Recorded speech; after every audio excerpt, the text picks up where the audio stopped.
Ya, kita ke informasi seputar pemilu 2024. Saudara, Mahkamah Konstitusi mengabulkan gugatan syarat pendaftaran Capres-Cawapres berusia 40 tahun atau berpengalaman sebagai kepala daerah.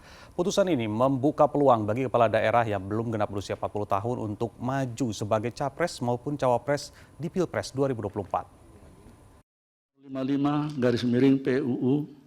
Putusan dikabulkannya gugatan syarat pendaftaran calon presiden dan calon wakil presiden berusia 40 tahun atau berpengalaman sebagai kepala daerah dibacakan Ketua Mahkamah Konstitusi Anwar Usman Senin siang.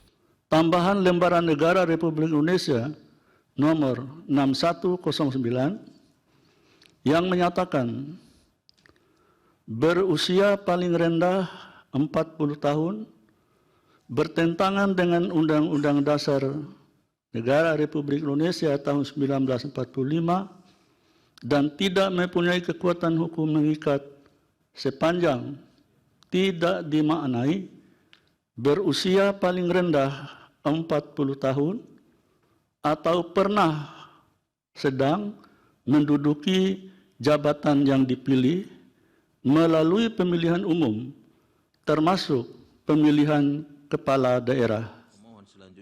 Dalam putusan yang merupakan gugatan permohonan keempat ini, dua hakim MK menyatakan occurring opinion atau alasan berbeda, yaitu Eni Nurbaningsih dan Daniel Yusmik.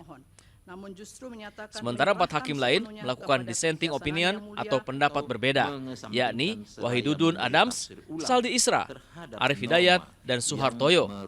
Perkara nomor 90 yang dikabulkan MK diajukan oleh mahasiswa Universitas Negeri Surakarta bernama Almas Takibiru.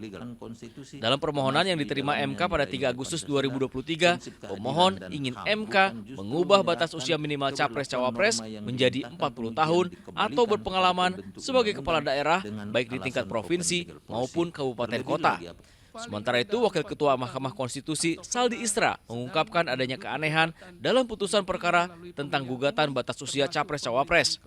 Saldi Isra mengaku heran karena dalam 3 gugatan yang sebelumnya ditolak, para hakim MK menyebut gugatan pemohon merupakan ranah dari pembentuk undang-undang, yakni DPR dan Presiden. Namun, sikap para hakim konstitusi berubah ketika Ketua MK Anwar Usman ikut rapat memutus perkara nomor 90. Baru kali ini saya mengalami peristiwa aneh yang luar biasa dan dapat dikatakan jauh dari batas penalaran yang wajar.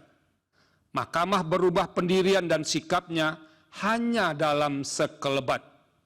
Sebelumnya dalam putusan Mahkamah Konstitusi nomor 29 5155 tahun 2023, Mahkamah secara eksplisit, lugas dan tegas menyatakan bahwa ihwal usia dalam norma pasal 169 huruf Q Undang-Undang 7 2017 adalah wewenang pembentuk undang-undang untuk mengubahnya. Padahal sadar atau tidak, ketiga putusan tersebut menutup ruang adanya tindakan lain selain dilakukan oleh pembentuk undang-undang. Dikabulkannya permohonan ini membuka peluang Wali Kota Surakarta Gibran Rakabuming Raka untuk maju sebagai calon wakil presiden dalam pemilu 2024 mendatang. Tim Liputan 6 SCTV melaporkan dari Jakarta.